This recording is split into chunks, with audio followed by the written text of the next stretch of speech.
사람들은 다 성격이 다릅니다. 이 서로 다른 성격이 다른 사람들과의 관계를 통해, 그리고 교육을 통해, 그리고 여러 가지 경험을 통하여 조금씩 변하기도 합니다. 그렇지만 사람의 본성은 정말로 쉽게 변하지 않습니다. 오늘 본문은 사람이 가지고 있는 이 죄된 본성이 얼마나 뿌리 깊이 박혀 있는지를 보여줍니다. 마가복음 9장 9절에서 13절까지 저희가 천천히 함께 읽도록 하겠습니다. 마가복음 9장 9절에서 13절까지입니다. 시작. 그들이 산에서 내려올 때에 예수께서 경고하시되 인자가 죽은 자 가운데서 살아날 때까지는 본 것을 아무에게도 이르지 말라 하시니, 그들이 이 말씀을 마음에 두며 서로 문의하되 죽은 자 가운데서 살아나는 것이 무엇일까 하고, 이에 예수께 묻자와 이르되 어찌하여 서기관들이 엘리야가 먼저 와야 하리라 하나이까? 이르시되 엘리야가 과연 먼저 와서 모든 것을 회복하거니와 어찌 인자에 대하여 기록하기를 많은 고난을 받고 멸시를 당하리라 하였느냐? 그러나 내가 너희에게 이르노니 엘리야가 왔으되 기록된 바와 같이 사람들이 함부로 대우하였느니라 하시니라. 아멘. 많은 제자들을 대표하여 베드로의 눈을 뜨게 하셨습니다. 그래서 하나님께서는 베드로가 눈을 떠서 예수님이 많은 선지자 중에 하나가 아닌 바로 메시아라는 것을 고백하게 합니다. 그렇지만 제자들은 이 메시아가 십자가의 죽음과 고난을 통하여 그 사명을 감당한다라는 것을 도저히 이해할 수도 받아들일 수도 없었습니다.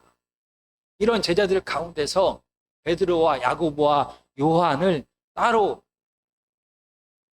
내리고 당시 팔레스타인에서 가장 높은 헬몬산으로 예수님께서는 함께 오르셨습니다.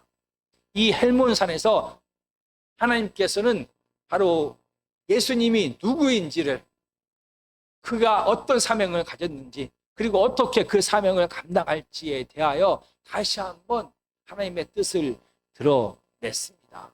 바로 예수님은 하나님께서 보내신 메시아이시고, 이 메시아의 사명을 십자가의 죽음과 고통을 통하여 완성하실 것이다 라고 말씀하십니다. 그러나 여전히 베드로는 이 십자가의 죽음과 고통을 받아들이기가 쉽지가 않습니다. 그래서 이 부활의 영광과 권능의 모습으로 이 변화산에서 계속 머물기를 원했습니다.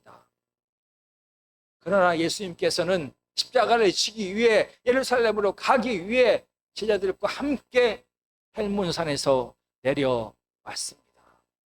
그리고 헬몬산에서 내려오면서 제자들에게 오늘 본 이 헬몬산에서 본 이 변화산에서 본 이 모든 것을 예수님의 죽음과 부활이 있기 전까지는 아무에게도 말하지 말라라고 침묵을 명령하십니다. 제자들에게 침묵하라라고 명령하신 것은 이번이 처음이 아닙니다. 바로 같은 이야기를 하고 있는 8장 30절에 보면 이에 자기의 일을 아무에게도 말하지 말라 경고하시고, 베드로가 예수님이 바로 메시아이십니다 라고 고백을 하자 이렇게 말합니다. 너는 이 일을 아무에게도 말하지 말라라고 말합니다. 왜냐하면 제자들이 생각하는 메시아는 군사적이고 정치적인 메시아입니다. 그러나 예수님은 정치적인 군사적인 메시아로 이 땅에 오신 것이 아니라 죄의 짐을 대신 짊어지는 고난의 종으로 이 땅에 오셨습니다. 그래서 백성들에게 잘못된 메시아에 대하여 이야기하지 말기를 명령한 것입니다. 그리고 오늘 두 번째로 제자들에게 헬몬산에서 내려오면서 침묵을 명령하십니다. 9장 10절을 제가 읽어보겠습니다. 그들이 이 말씀을 마음에 두며 서로 문의하되 죽은 자 가운데서 살아나는 것이 무엇일까 하고, 왜 예수님께서는 제자들에게 오늘 변화산에서 본 것을 예수 그리스도의 죽음과 부활 이전에는 말하지 말라고 명령하신 것입니까? 9장 10절에 보면은 제자들은 마치 이 부활이 무엇인지를 전혀 모르는 것 같습니다. 마치 처음 듣는 이야기처럼 그들은 반응합니다. 물론 구약 시대에는 이 부활에 대한, 죽은 자의 부활에 대한 개념이 확실하게 정립되어 있지는 않았습니다. 구약 성경에서 물론 여러 선지자를 통하여 엘리사나 엘리야를 통하여 죽은 자를 살린 사건이 기록되어 있습니다. 그러나 모든 백성들이 당시에 이 부활에 대한 생각이 확실하게, 신학이 확실하게 정립되어 있지는 않았습니다. 그럼 예수님 시대에는 어땠을까요? 마가복음 6장 14절을 제가 읽어보겠습니다. 이에 예수의 이름이 드러난지라 헤롯 왕이 듣고 이르되 이는 침례 요한이 죽은 자 가운데서 살아났도다. 그러므로 이런 능력이 그 속에서 일어나느니라 하고, 헤롯 왕, 유대인의 왕 헤롯은 죽은 자의 부활에 대하여 쉽게 이야기하고 있습니다. 그리고 마가복음 12장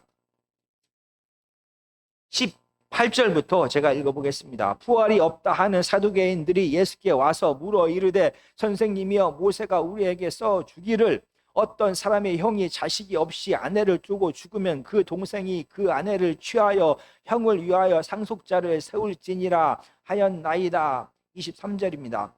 7사람이 다 그를 아내로 취하였으니 부활 때 곧 그들이 살아났을 때 그 중에 누구의 아내가 되리까? 부활을 알지 못하고 믿지 못하는 사두개인들이 예수님 앞에 부활 후의 상황에 대하여 물어봅니다. 당시에 바리새인들과 서기관들은 이 부활에 대하여 확실히 믿었습니다. 율법 선생인 바리새인들이 그렇게 믿었다라고 하면은 당시에 일반 백성들은 이 죽은 자의 부활에 대한 신학이 확실히 그들 가운데 널리 알려졌다는 것입니다. 그런데 오늘 본문에서 9장 10절에서 마치 제자들은 이 부활에 대하여, 죽은 자의 다시 살아나는 것에 대하여 전혀 처음인 것처럼 반응하고 있습니다. 그들이 이렇게 반응한다는 것은 부활을 믿지 않는다는 것이 아니라 이렇게 반응하는 진짜 이유가 따로 있다는 것입니다. 부활이라 하는 말은 먼저 죽어야 하는 것이 먼저입니다. 제자들이 계속해서 거부하고 있는 것은 부활이 아닌, 믿지 못하는 것은 부활이 아닌 이 부활하기 전에 이 죽음과 고통에 대하여 거부하고 있습니다. 지금 10절에서 제자들은 마치 부활에 대하여 처음 듣는 것처럼 부활을 거부하고 있고 알지 못하는 것처럼 말했지만, 진짜는 부활 전에 있을 고난과 죽음을 싫어하고 거부하고 있는 것입니다. 특별히 그들은 지금 바로 전에 헬몬산에서 변화산에서 사람이 상상할 수도 없는 이 부활된 몸의 이 영광과 권능을 보았습니다. 그럼에도 불구하고 이 부활의 영광과 권능을 보았음에도 불구하고 그들은 앞으로 닥칠 예수 그리스도의 죽음과 고통에 대해서는 여전히 거부하고 있습니다. 그러면서 그들은 예수님의 죽음과 고난을 반박하면서 거부하면서 이렇게 11절에 예수님께 물어봅니다. 이에 예수께 묻자와 이르되 어찌하여 서기관들이 엘리야가 먼저 와야 하리라 하나이까. 지금 이 9장 11절은 왜 서기관들이 말하기를 엘리야가 먼저 와야 된다고 말합니까? 라는 이 물음은 단순히 이 엘리야가 먼저 왔는지를 묻는 것이 아닙니다. 이 고난과 십자가의 죽음을 제자들은 거부했습니다. 그런데 베드로는 이 예수 그리스도의 죽음과 이 고난을 노골적으로 거부했습니다. 8장 31절과 32절을 제가 읽어보겠습니다. 인자가 많은 고난을 받고 장로들과 대제사장들과 서기관들에게 버림받아 죽임을 당하고 사흘 만에 살아나야 할 것을 비로소 그들에게 가르치시되 드러내놓고 이 말씀을 하시니 베드로가 예수를 붙잡고 항변하매. 이 항변하다라는 말은 예수님께서 귀신을 책망하고 내어 쫓을 때 사용된 그 동사입니다. 바로 베드로는 예수 그리스도의 죽음과 고난을 거부합니다. 그러면서 이 귀신을 내어 쫓다라는 이 동사를 사용하면서 예수님을 책망한 것입니다. 아주 노골적으로 나는 예수 그리스도의 죽음과 부활이 싫습니다 라고 말하고 있는 것입니다. 그런데 9장 11절에서는 정말로 교활하고 은밀하게 예수 그리스도의 죽음과 부활을 제자들은 거부하고 있습니다. 그들은 지금 변화산에서 하나님의 음성을 듣고 내려왔습니다.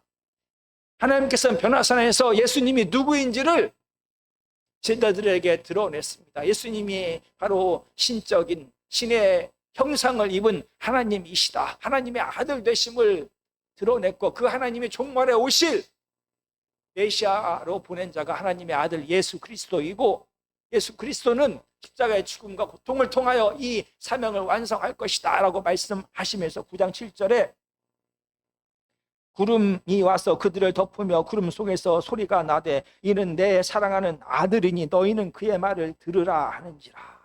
바로 이 고난에 대하여 이사야 선지자가 말한 이 고난의 종의 사명을 예수 그리스도께서 감당할 것을 제자들에게 말하고 있습니다.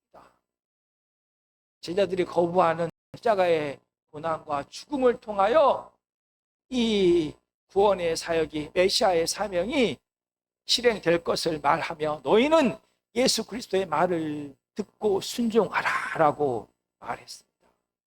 그런데 제자들은 지금 방금 전에 하나님께서 음성을 통하여 예수 그리스도의 죽음에 대하여 예수 그리스도의 사명에 대하여 말했음에도 불구하고 이를 무시하면서 선지자들의 이야기를 대신하고 있습니다. 마가복음에서는 마가복음에서는 서기관들이 처음부터 예수님을 거부하고 있습니다. 그런데 그런 서기관들의 말을 통하여 예수 그리스도의 죽으심과 고난을 거부하고 있는 것입니다. 바로 제자들이 서기관들을 통하여 지금 이야기하고 있는 이 엘리야에 대한 말씀은 바로 말라기 4장 5절에서 6절까지입니다. 제가 읽어보겠습니다. 말라기 4장 5절에서 6절까지입니다. 보라, 여호와의 크고 두려운 날이 이르기 전에 내가 선지자 엘리야를 너희에게 보내리니 그가 아버지의 마음을 자녀에게로 돌이키고 자녀들의 마음을 그들의 아버지에게로 돌이키게 하리라. 돌이키지 아니하면 두렵건대 내가 와서 저주로 그 땅을 칠까 하노라 하시니라. 지금 제자들은 바로 서기관들의 이 말라기 4장 5절의 말씀을 인용하면서 예수님의 죽음과 예수님의 고난을 거부하고 있습니다. 이 서기관들의 이 말라기 4장 5절과 6절의 말씀의 해석은 바로 다음과 같습니다. 메시아가 오기 전에 엘리야가 와서 온 세상을 회복시킬 것이다 라는 것입니다. 메시아가 오기 전에 엘리야가 와서 온 세상을 회복시키기 때문에 회복시킨 후에 메시아가 이 땅에 옵니다. 그러므로 메시아의 죽음과 고통은 필요가 없는 것입니다. 그래서 지금 제자들은 이 서기관들의 말을 이용하여 예수님께서는 메시아의 죽음과 고통을 당할 이유가 없습니다 라고 예수님께서 말씀하신 것을, 하나님께서 말씀하신 것을 다시 한번 거부하고 있는 것입니다. 제자들이 그토록 이렇게 계속해서 반복적으로 예수 그리스도의 십자가의 죽음과 부활을 거부하는 이유는 이 십자가의 죽음과 부활을 통하여 예수 그리스도께서 그 길을 가시게 되면 제자는 예수 그리스도께서 가시는 그 길을 따라가는 자이기 때문입니다. 결국 그들도 예수님처럼 이 고난과 죽음의 길을 걸을 수밖에 없기 때문입니다. 그래서 이토록 제자들은 계속해서 반복적으로 예수 그리스도의 십자가의 죽음과 고난을 거부하고 있습니다. 그러자 이 말을 들은 예수님의 말씀입니다. 9장 12절입니다.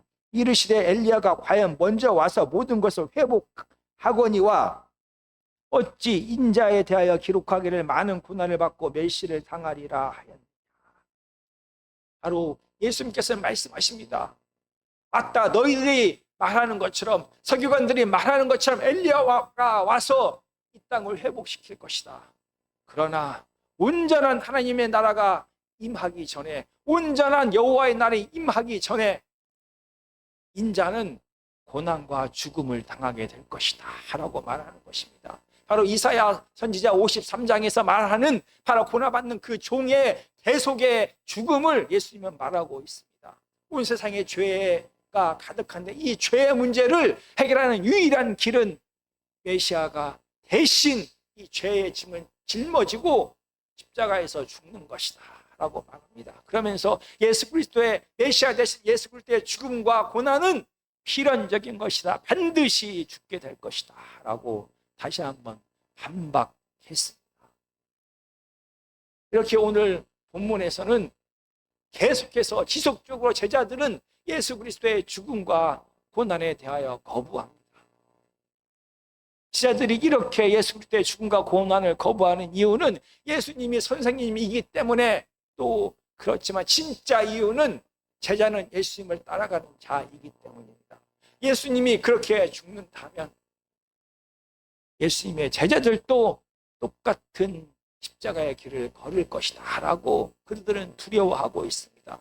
정말 그들이 두려워하는 것처럼 9장 13절에서는 이렇게 말합니다. 내가 너에게 이르노니 엘리야가 왔으되 기록된 바와 같이 사람들이 함부로 대우하였느니라 하시니라. 메시아만 죽는 것이 아니라 메시아를 길을 예비한 엘리야가 먼저 왔는데 이 엘리야가 이미 고난 가운데 죽었다라고 말합니다. 바로 메시아의 길을 예비하기 위하여 먼저 온 엘리야가 침례 요한이다라는 것을 밝힌 것입니다. 그리고 침례 요한이 하나님의 나라를 거부하는 헤롯 왕에 의하여 이미 죽었다라는 것을 다시 한번 밝히면서 예수 그리스도의 죽음과 고난, 그리고 예수님을 따라가는 제자들의 삶의 끝이 무엇인지를 다시 한번 예수님께서 분명히 말씀하셨습니다. 그리고 이렇게 오늘 본문에서는 고난과 죽음을 계속 거부하는 제자들의 모습뿐만이 아니라 이런 제자들을 포기하지 않는 하나님과 예수님의 모습이 반복적으로 기록되고 있습니다. 정말 하나님과 예수님께서는 잘못된 길로 오해하고 있는 이 제자들을 그대로 내버려 두지 않았습니다. 때로는 사탄이다라고 책망하셨습니다. 때로는 너의 힘과 능력으로 이 길을 갈 수 없으니 내가 먼저 갈 테니 내 뒤에서 따라오기만 해라라고 권면하셨습니다. 때로는 직접 예수 그리스도의 변화된 부활의 모습, 영광과 권능의 모습을 직접 보여주시기도 하시고, 때로는 직접 음성을 통하여 예수님이 누구인지 그 사명을 어떻게 감당할지에 대하여 말씀하시기도 했습니다. 때로는 먼저 온 엘리야가 진리의 요한이다라는 것을 밝히시면서 바로 예수 그리스도의 사명이 바로 이렇게 십자가를 짐을 통하여 성취된다는 것을 또 가르치시기도 했습니다. 포기하지 않고 죄성을 드러내는 제자들, 그럼에도 불구하고 이런 제자들을 포기하지 않고 또 가르치시고 또 가르치시면서 복음이 무엇인지를 오늘 본문은 다시 한번 말하고 있습니다. 반복해서 힘을 추구하면서 반복해서 세상의 중심이기를 원하는 것을, 이 죄된 본성을 드러내는 사람들, 그럼에도 불구하고 이런 사람들을 포기하지 않는 하나님의 모습이 오늘 본문뿐만이 아니라 역사적으로 계속해서 반복되고 있습니다. 왜냐하면 바로 이것이 복음이기 때문입니다. 이 죄와 죄 속에서 죽어가는 사람들을 구하기 위한 하나님의 역사가 바로 복음입니다. 이 복음은 쉬지 않고 우리의 역사 속에서 지금까지 계속되고 있는 것입니다. 사람은 태어날 때부터 힘을 갖기를 원합니다. 태어날 때부터 세상의 중심이기를 원합니다. 바로 이것이 죄된 본성입니다. 이런 죄된 본성을 뿌리 깊이 가지고 있는 사람이 스스로의 힘과 능력과 지혜로 이 죄와 싸워서 이길 수는 없습니다. 그래서 하나님께서는 이런 사람을 불쌍히 생각하사 이 땅에 예수님을 보내셨습니다. 그런데 예수님께서는 세상 사람들처럼 힘을 가지고 권력을 가지고 죄를 눌러서 무찔러 승리한 것이 아닙니다. 예수님은 오히려 사랑하고 용서하고 나눔을 통하여 이 죄와 그 죄로부터 나오는 이 모든 고통을 대신 짊어지셨습니다. 사람들 보기에 전혀 힘이 없어 보이는 이 십자가의 사랑을 통하여 예수님께서는 죄와 죽음과 싸워 이기셨습니다. 이 죄의 문제는 오직 죄를 대신 짊어지는 십자가를 짐을 통해서만 구원받을 수가 있는 것입니다. 한 영혼이 하나님 앞에 돌아와서, 한 영혼이 하나님 앞에 돌아와 하나님의 자녀가 되고 구원을 받는 유일한 길은 예수 그리스도의 십자가의 죽으심을 믿고 고백하는 그 길밖에 없는 것입니다. 이게 바로 성경 전체에서 말하는 복음, 이 복음만이 선포되어야 하는 것입니다. 십자가 없이, 죽음 없이 구원이 없다 하라는 것을, 고난 없이, 희생 없이, 사랑 없이, 용서 없이, 나눔 없이 회복이 없다 하라는 것을 성경은 계속해서 반복적으로 이야기합니다. 한 영혼을 구원하기 위하여는 힘을 차지하는 것이 아니라 도리어 죄의 짐은 대신 짊어지는 이 십자가의 사랑을 통해서만 한 영혼이 하나님 앞으로 돌아오는 것입니다. 성경에서 반복적으로 이야기하고 있는 복음은 이것밖에 없습니다. 십자가의 죽음과 부활, 이것이 복음인 것입니다.